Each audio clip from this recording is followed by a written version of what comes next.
Welcome to Let's Learn from My Mistakes, the series where we watch my unforced errors in Pokemon Go PvP and see if we can't all learn a little something together. In today's video, we are in a practice Labyrinth Silph Cup that was hosted by the Aussie Twitch Amigos.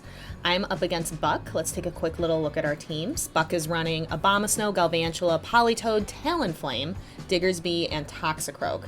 I'm running a double Weather Ball strategy with my Alolan Ninetales that's also running Charm, as well as Politoed. I've also got AWAC, Meganium, Skarmory, and Vigoroth.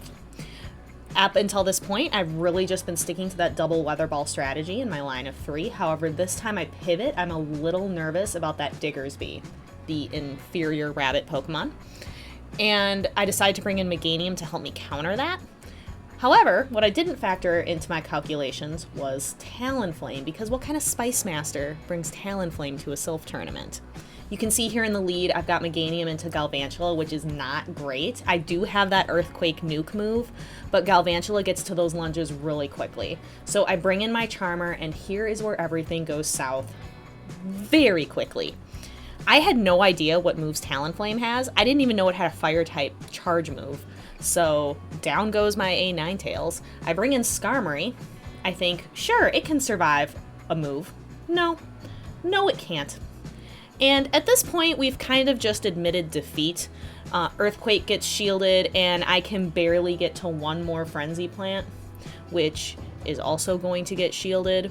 And at this point, I just say, well, I've lost this one. I'm gonna put my tail between my legs and go back to the drawing board and try to reconfigure a line of 3 and try to decide what am I going to do against this Talonflame. This time I decide I'm going to bring 2 things that are going to resist those fire moves. I'm bringing my Politoed and I'm bringing my AWAC. So I'm also kind of going back into that double Charmer strategy because I'm still going to bring my Alolan Ninetales, even though it is a very, very flammable Pokemon. It does not hold up to Talonflame at all, but I still want to kind of cover some of my other bases for the other things on the team. I lose this lead horribly. Those Mud Bombs from Toxicroak are going to be coming in real fast, so I swap into my Charmer. I get a really good chunk of Toxicroak's health down before the Fire Chicken comes out to play. I'm able to get just one Weather Ball off, but with Charm, I can't get to those charge moves very quickly. I do get Talonflame down to the red, which was a bit of a victory for me. I correctly shield this Brave Bird, but this Mad Lad stays in instead of swapping out to get rid of the debuff. Stays in, shields a Weather Ball, and Brave Birds me a second time before switching out. Then we've got Galvantula into my AWAC. I'm prepared with AWAC for this Galvantula. I can let the discharge come through, no big deal. And I start throwing Bone Clubs. Yes, I also noticed that I missed one of the bubbles. So I get to a Bone Club first, but this Spooter disrespectfully lives on 1 HP and is able to throw its charge move as well. So AWAC goes down, Politoed comes out, and really Toxicroak just needs to do one quick little before it dies. I throw my charge move, it takes out Talonflame, and then there's Toxicroak. I will not be giving up without a fight, though. After laughing at myself during my stream for a couple moments, I decide to really take a look and think, what about my team really isn't working? And I decide my poor Alolan Ninetales has to go. And in its place, I'm going to be bringing in Vigoroth. Vigoroth still has a lot of wins and a lot of really good matchups against Buck's team. However, it doesn't lose hard to Talonflame like Alolan Ninetales does. I feel really good about this lead because I've got Weather Ball Water and this thing's rockin' Fire Punch. All I need to do is correctly shield Earthquakes. I decide Bukk seems like the kind of guy to go for the nuke move first, so I shield it, and then I build up to 2 Weather Balls, getting ready to unleash both. He lets the Weather Ball go through, and I decide this is a bait. This is definitely a bait, and I was right. So I can't quite Mudshot this down, so I have to throw another Weather Ball to clear that Diggersby out of here, and now we have Galvantula, which I am prepared for with my Alolan Marowak. I know I can let a discharge go through. It's actually a lunge before he bails out. And now we've got the fire chicken, the Talonflame.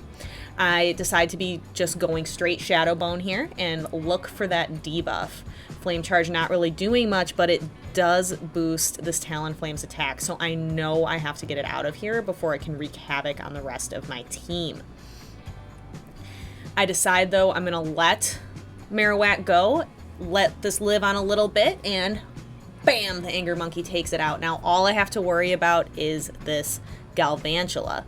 Now, Galvantula's got 2 shields left, but I have Anger Monkey that has a tiny little bit of an energy advantage, and this is where Anger Monkey does its best work.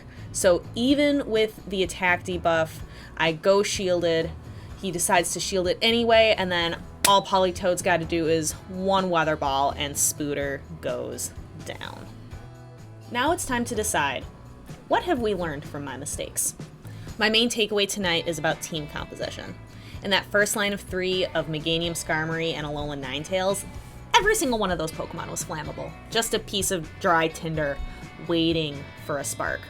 I was not prepared at all for Talonflame. My second team composition was a bit better, and we could immediately see how much better that second match went than the first. However, bringing in Vigoroth in the third match was key. Vigoroth had potential for solid matchups against most members of Bukk's team, especially as a safe swap with energy advantage. So looking back, bringing in the Anger Monkey was easily the best decision I made in that set of 3. What did you learn from my mistakes? Let me know below. Also, let me know if you like this series or give me any other constructive feedback that you have. Bukk, thank you so much for letting me use these videos of me losing hard to that Talonflame for a video. I really appreciate it. Thank you so much for watching, and best wishes.